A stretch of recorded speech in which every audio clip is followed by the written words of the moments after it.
Assalamualaikum dan selamat sejahtera. Saya adalah wakil daripada Climax yang akan terangkan kepada anda fungsi-fungsi yang ada di dalam sistem seorang stokis.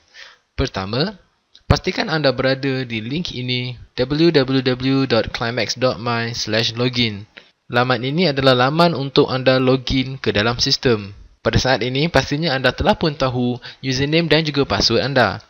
Apa yang perlu anda lakukan adalah masukkan username anda di sini, kemudian masukkan password anda di sini. Selepas itu, klik butang login. Sekarang kita telah login ke dalam sistem. Ini adalah laman utama page anda. Sekiranya anda telah pun masuk ke dalam bahagian lain dan anda ingin kembali ke laman utama ini, anda hanya perlu klik di bahagian ini. Dan anda akan kembali ke laman utama. Di dalam laman ini ada 5 bahagian yang perlu anda tahu. Yang pertama adalah pelan tindakan. Pelan tindakan ini adalah pelan langkah demi langkah yang telah kami sediakan untuk anda. Anda hanya perlu ikut di dalam pelan ini. Sekiranya anda masih tidak faham, anda boleh terus bertanya di dalam grup yang telah kami sediakan. Bahagian kedua adalah bahagian pengumuman. Di bahagian pengumuman ini, anda boleh lihat dan baca setiap pengumuman dari HQ. Jadi, anda tidak akan terlepas dari mana-mana pengumuman ataupun pembaharuan daripada kami. Bahagian yang kedua adalah bahagian statistik keseluruhan. Di bahagian statistik keseluruhan ini adalah tempat di mana anda ingin melihat prestasi ejen-ejen anda secara keseluruhan. Sebagai contoh, anda boleh lihat di sini ada 4 data yang perlu anda tahu. Yang pertama adalah jumlah tempahan, kuantiti jualan, bayaran yang diterima dan juga jumlah pelawat. Kami telah bahagikan kepada 3 jangka masa. Yang pertama adalah hari ini, bulan ini dan juga keseluruhan. Apakah sebenarnya jumlah tempahan ini? Jumlah tempahan adalah berapa ramai pembelikah yang telah membuat tempahan pada hari ini. Sebagai contoh, jika hari ini ada seorang yang telah membuat tempahan ataupun membeli daripada ejen anda, itu bermakna jumlah tempahan adalah 1.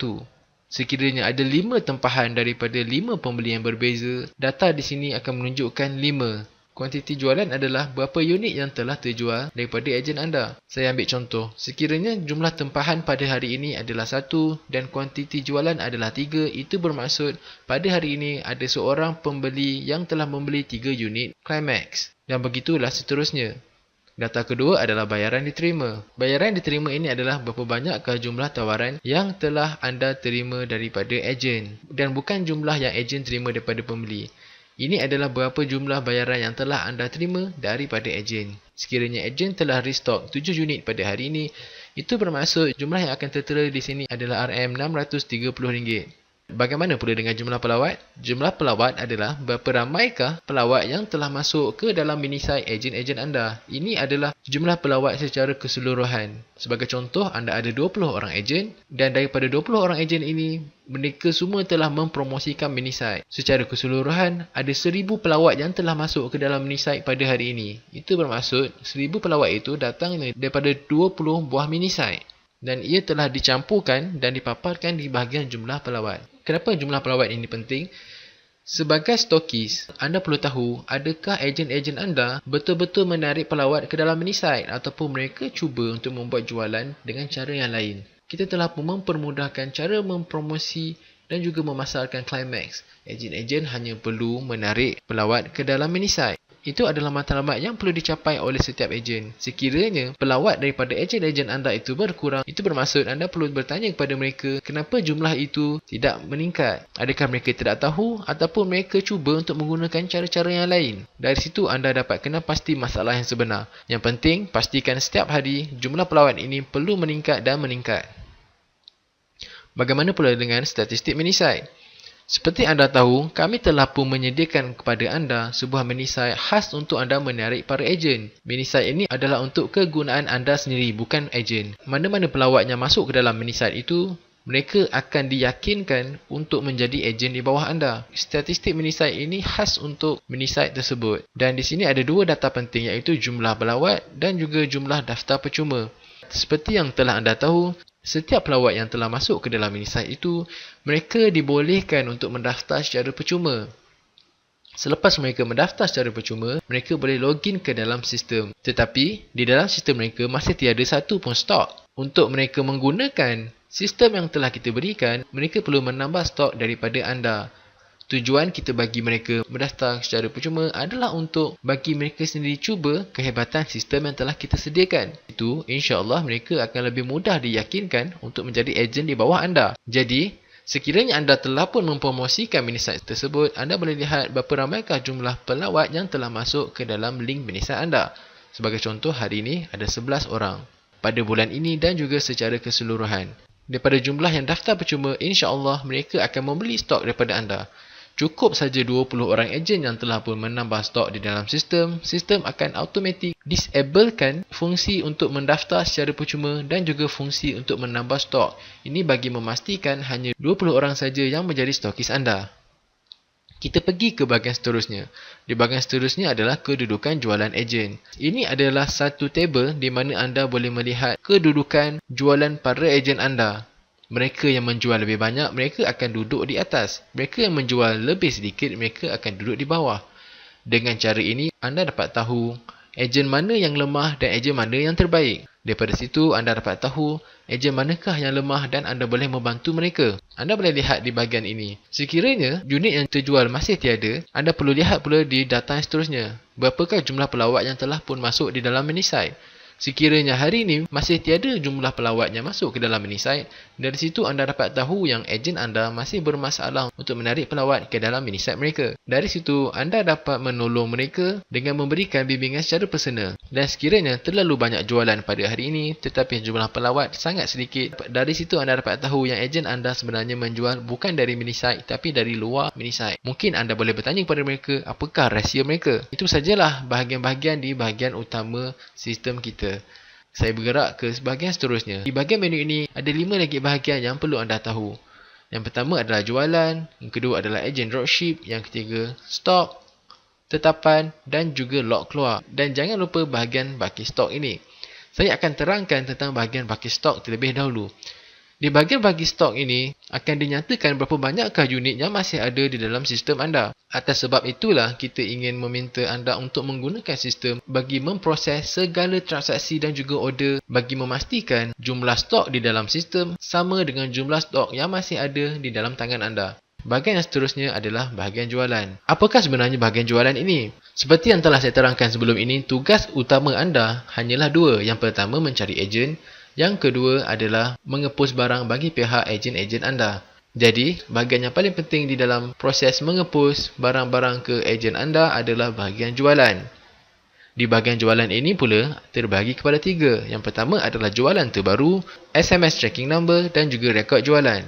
Saya terangkan sedikit proses yang perlu anda lakukan apabila anda ingin memproses jualan. Seperti anda tahu, ejen-ejen menjual dan memproses tempahan mereka melalui sistem. Setiap kali ada pembeli yang membeli daripada ejen anda dan ejen anda telah pun mengesahkan pembelian tersebut dengan klik button confirm, ia secara automatik akan masuk ke dalam sistem anda. Dan apabila masuk ke dalam sistem anda, itu bermakna anda perlu mengepus bagi pihak ejen anda. Dan untuk anda lihat tempahan-tempahan dari ejen itu, anda perlu lihat di bahagian jualan dan juga jualan terbaru.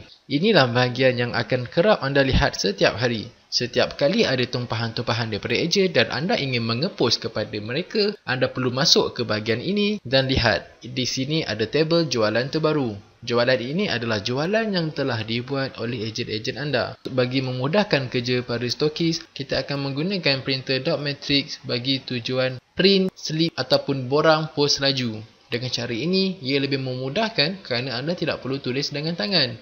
Bayangkan setiap hari anda ingin memproses ataupun anda ingin mengepus sehingga 50 unit sehari.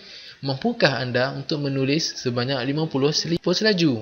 Mungkin anda mampu, tapi akan menyusahkan anda dan juga akan mengganggu rutin-rutin harian anda. Atas sebab itulah kita akan menggunakan printer dot matrix.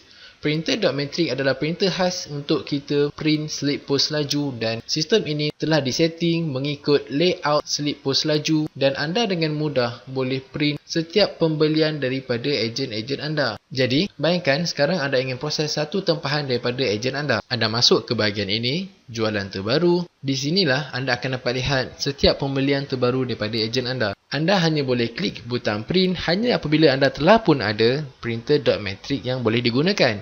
Setelah anda ada printer dot matrix, apa yang perlu anda lakukan hanyalah klik print. Pastikan di bahagian print ini, anda pilih printer.matrix anda, kemudian klik OK. Jadi selepas anda klik print tadi, sekarang anda hanya perlu klik done. Sekiranya ada berlaku kesilapan di mana anda tersilap print atau sebagainya, anda boleh klik reprint. Reprint bermaksud anda ingin print sekali lagi slip pos laju tersebut. Tempahan yang telah kita proses tadi akan hilang daripada tabel ini. Selepas anda selesai print dan juga bungkus produk anda seperti yang telah saya ceritakan sebentar tadi, apa yang perlu anda lakukan adalah pergi di bahagian SMS tracking. Apa sebenarnya fungsi SMS tracking ini? Seperti anda tahu, setiap pembelian online, pastinya pembeli ingin tahu apakah tracking number mereka. Tracking number ini digunakan untuk mereka menjejak di mana lokasi produk mereka. Cara mudah untuk kita update tracking number adalah menggunakan SMS. Kami telah pun menyiapkan satu fungsi bagi memudahkan anda menghantar tracking number kepada pelanggan. Apa yang perlu anda lakukan hanyalah masuk tracking number di bahagian ini, kemudian klik SMS. Sebagai contoh, selepas saya klik butang SMS, itu bermaksud tracking number yang telah kita masukkan tadi akan secara automatik dihantar ke nombor pelanggan anda. Dengan cara itu, anda tidak perlu lagi secara manual menghantar tracking number kepada pelanggan. Apabila selesai saja anda update tracking number ini, itu bermaksud selesailah tugas pengepusan anda. Sekiranya anda ingin melihat rekod-rekod tempahan yang telah anda proses, anda hanya perlu klik jualan dan juga rekod jualan. Dari sini anda akan dapat lihat rekod tempahan yang telah kita proses sebentar tadi. Rekod jualan ini penting supaya anda boleh lihat kembali rekod-rekod pembelian anda yang lama. Sekiranya ada ejen-ejen anda yang mengatakan tempahan daripada mereka masih belum diproses, anda boleh search di bahagian rekod jualan. Apa yang perlu anda lakukan hanyalah search nombor telefon ataupun nama pembeli tersebut. Dengan cara itu, anda dapat track kembali rekod ataupun maklumat tempahan tersebut. Sebagai contoh, saya search Zulkirmi. Selepas saya klik cari, ia akan memaparkan maklumat pembelian yang telah kita proses sebentar tadi. Seperti anda dapat lihat, satu maklumat ditemui. Itu bermaksud anda boleh klik pada nama pembeli tersebut dan anda akan dapat lihat maklumat-maklumat pembelian yang telah anda proses sebentar tadi. Untuk bahagian jualan, itu saja yang perlu anda tahu. Saya ulang kembali. Untuk anda proses pembelian baru pada hari ini, anda klik jualan terbaru. Di sini anda perlu print slip pos laju. Selepas anda print slip pos laju, apa yang perlu anda lakukan adalah SMS tracking number kepada mereka. Dan rekod jualan pula adalah untuk anda lihat kembali rekod-rekod tempahan yang telah anda proses. Di bahagian kedua pula adalah ejen dropship. Sekiranya ada pendaftaran ejen terbaru di bawah anda hanya perlu lihat di bahagian senarai ejen baru. Sebagai contoh, saya klik. Di sinilah anda akan dapat lihat pendaftaran ejen baru. Sebagai contoh, anda boleh lihat di sini nama, bank, tarikh masa dan juga tindakan. Dari situ, apa yang perlu anda lakukan sekarang adalah sila semak ke dalam akaun bank anda. Adakah ada pembayaran ke dalam akaun bank anda? Sekiranya anda telah pun pasti pembayaran telah pun dibuat, anda hanya perlu klik aktifkan. Sekiranya berlaku penipuan daripada bukti pembayaran yang telah anda terima, anda klik reject. Untuk anda lihat maklumat ejen baru ini, anda boleh klik pada namanya. Di sini akan dipaparkan semua maklumat-maklumat ejen tersebut yang perlu anda tahu. Dan saya kembali ke bahagian tadi. Sekiranya saya klik aktifkan, itu bermaksud ejen anda akan boleh login ke dalam sistem. Selagi mana anda belum aktifkan, mereka masih tidak boleh login ke dalam sistem. Dan saya klik aktifkan. Setelah saya klik aktif, itu bermaksud pendaftaran ejen tadi telah pun berjaya diproses. Dan ejen tersebut akan mendapat SMS mengatakan pendaftaran mereka telah pun berjaya. Dan mereka akan disuruh untuk login ke dalam sistem. Dari situ, ia memudahkan kerja anda. Anda hanya perlu klik aktifkan setiap kali ada pendaftaran ejen baru. Selebihnya, sistem akan uruskan. Untuk anda lihat senarai ejen yang telah pun ada, anda hanya perlu klik senarai ejen. Ini adalah nama-nama senarai ejen yang telah pun ada. Ada beberapa fungsi yang perlu anda tahu. Yang pertama adalah carian. Sekiranya anda ingin mencari maklumat ejen-ejen yang tertentu, anda boleh masukkan nombor IC mereka ataupun nama mereka. Apabila anda search nama mereka, sistem akan mencari maklumat ejen tersebut dan paparkan kepada anda. Bahagian yang kedua adalah tabel ini. Anda boleh lihat nama stokis, nombor telefon dan juga status. Untuk pengetahuan anda, sebagai stokis, anda boleh membatalkan keahlian seseorang ejen tersebut. Ini kerana sekiranya ada ejen-ejen melanggar peraturan yang telah kita tetapkan, anda berhak untuk batalkan keahlian mereka. Di status ini, dinyatakan adakah keahlian ejen anda itu aktif ataupun telah dibatalkan. Sebagai contoh, saya lihat maklumat nombor 2 ini, ejen ini telah pun dibatalkan keahliannya. Bahagian yang seterusnya adalah daftar ejen. Daftar ejen ini adalah bahagian di mana anda boleh mendaftar ejen-ejen anda secara manual. Sebagai contoh, ejen anda telah pun membayar kepada anda dan masih belum mengisi borang pendaftaran. Anda boleh bantu mereka dengan mengisikan borang bagi pihak mereka. Anda hanya perlu klik di bahagian daftar ejen tadi, kemudian anda lihat ada satu borang yang perlu anda isi. Seperti biasa, masukkan namanya, username, kata laluan, nombor IC, alamat dan juga nombor telefon. Setelah anda klik daftar, itu bermaksud ejen anda akan serta-merta menerima SMS yang mengatakan pendaftaran mereka telah pun berjaya dan mereka boleh login sistem mereka. Selesai sudah di bahagian ejen ini, apa yang perlu anda lihat adalah di bahagian stok. Berkenaan stok, ada dua perkara yang perlu anda tahu. Pertama, anda membeli stok daripada HQ. Yang kedua, anda juga memproses tempahan stok daripada ejen anda. Jadi anda perlu tahu membezakan antara dua tersebut. Apabila stok anda telah pun habis, anda perlu membeli daripada HQ. Dan ejen-ejen anda pula membeli stok daripada anda. Di bahagian stok ini, anda boleh lihat ada 3 bahagian. Yang pertama adalah beli stok. Beli stok ini bermaksud anda membeli daripada HQ untuk menambah baki stok di dalam tangan anda. Sekiranya stok anda telah pun habis, anda perlu klik di bahagian beli stok. Di bahagian kedua adalah bahagian tempahan ejen. Tempahan ejen ini pula adalah bahagian untuk anda memproses tempahan-tempahan stok daripada ejen anda. Di bahagian ketiga adalah rekod belian stok. Di dalam rekod ini dipaparkan semua rekod-rekod tempahan yang telah anda proses daripada ejen. Jadi, kita lihat bahagian pertama. Anda dipaparkan dengan satu borang. Di borang ini, kita telah sediakan cara-cara untuk anda menambah stok. Seperti anda tahu, harga yang perlu anda bayar bagi setiap unit adalah RM65 dan minimum tempahan adalah 100 unit. Langkah pertama, anda perlu bayar ke mana-mana akaun ini, kemudian anda lengkapkan borang tersebut. Setelah anda klik butang beli stok, kami akan proses dan menghantar stok direct terus kepada anda. Setelah kami proses tempahan stok anda, secara automatik baki stok anda akan bertambah.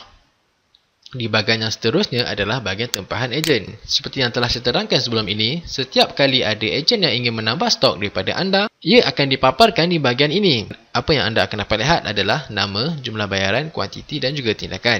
Sekarang, apabila ada tempahan baru daripada ejen, anda perlu semak adakah betul mereka telah membayar ke dalam akaun anda. Cara untuk melihat maklumat tersebut adalah dengan letakkan cursor anda di bahagian nama ini. Ia akan paparkan di bank manakah ejen ini telah membayar dan apakah waktunya. Anda boleh semak ke dalam bank anda sekiranya ada. Apa yang perlu anda lakukan adalah klik confirm. Sekiranya tiada di dalam akaun bank anda dan anda ragui kesahihan tempahan ini, anda hanya perlu klik reject. Selepas anda klik confirm, secara automatik baki stok anda akan berkurang mengikut kuantiti yang telah ditempah oleh ejen tersebut. Sekarang baki stok adalah 86. Selepas saya confirm, baki stok menjadi 79. Itulah kegunaan di bahagian tempahan ejen. Setelah anda memproses pembelian stok daripada mereka, itu bermaksud sistem mereka juga akan dikemaskinikan dengan baki stok yang baru. Bahagian yang terakhir adalah rekod belian stok. Di bahagian inilah anda akan dapat lihat semua rekod-rekod pembelian stok, baik daripada anda kepada ejen ataupun tempahan ejen kepada anda, ia akan dimasukkan di bahagian ini. Ini hanya sebagai satu paparan sekiranya anda ingin merujuk kembali rekod-rekod tempahan stok yang telah dibuat. Dan bahagian yang terakhir adalah bahagian tetapan. Di bahagian tetapan ini ada 4 perkara yang perlu anda tahu. Yang pertama adalah lihat profil, tetapan bank, ubah kata laluan dan juga refund. Di bahagian lihat profil, dia dipaparkan semua maklumat anda. Di bahagian tetapan bank pula, ini adalah bahagian di mana anda akan mengemaskini nombor akaun bank anda. Seperti yang anda tahu, ejen-ejen anda akan terus menambah stok daripada sistem direct kepada akaun bank anda. Mereka tidak membayar kepada HQ, mereka membayar ke akaun anda. Jadi, apabila anda setting di bahagian ini, itu bermaksud di dalam sistem mereka, mereka akan dapat lihat nombor akaun bank anda dan dengan mudah mereka akan terus bayar direct ke akaun anda. Kita hanya akan menggunakan Maybank dan juga CIMB Click. Ini kerana majoriti ejen-ejen kita menggunakan kedua-dua akaun bank ini dan ia lebih memudahkan kerja anda dengan online banking, CIMB Click dan juga Maybank to You. Di bahagian seterusnya adalah ubah kata laluan.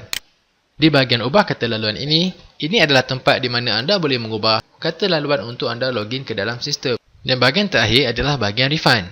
Di bahagian refund ini, seperti yang anda telah tahu, saya telah pun terangkan bagaimana mekanisme refund ini. Sekiranya anda masih tidak faham bagaimana sebenarnya kita menguruskan refund daripada pembeli, anda boleh baca kembali e-book yang telah saya sediakan sebelum ini. Jadi, kita masuk ke dalam bahagian refund. Sekiranya ada pembeli yang ingin refund, apa yang perlu anda lakukan? Anda perlu membayar ke akaun bank yang telah dinyatakan. Bayar ke akaun ini. Berapa unitkah yang telah pembeli ini beli? Anda perlu refund mengikut kuantiti pembelian yang telah pembeli ini buat. Seperti di dalam contoh ini, kuantiti adalah 1 dan anda perlu refund RM130 ke dalam akaun bank ini. Setelah anda selesai transfer RM130 kepada mereka, anda perlu klik dah refund. Setelah anda klik dah refund, pelanggan tersebut akan mendapat SMS mengatakan wang mereka telah pun dikembalikan. Dengan cara ini, kita sebenarnya menjadi jujur dengan para pelanggan dan kita mengutarakan janji kita apabila mereka ingin refund. Dan saya klik refund.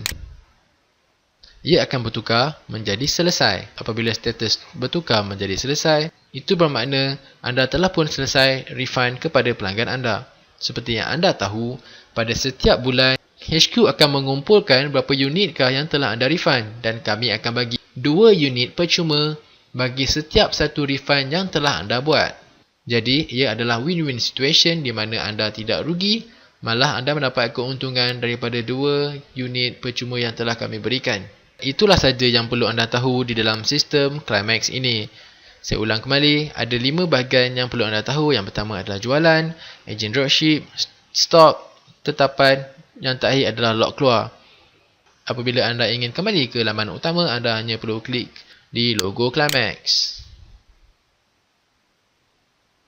Pastinya anda telah pun tahu bagaimana sistem kita berfungsi. Sekiranya anda masih tidak faham, anda boleh masuk ke dalam grup dan anda boleh bertanya kepada Zulkifli sendiri. Dan insya-Allah dia akan menjawab setiap persoalan daripada anda. Dan saya daripada Wakil Climax ingin mendoakan agar anda berjaya bersama kami. Terima kasih kerana anda telah meletakkan usaha untuk menonton video ini sehingga habis. Assalamualaikum.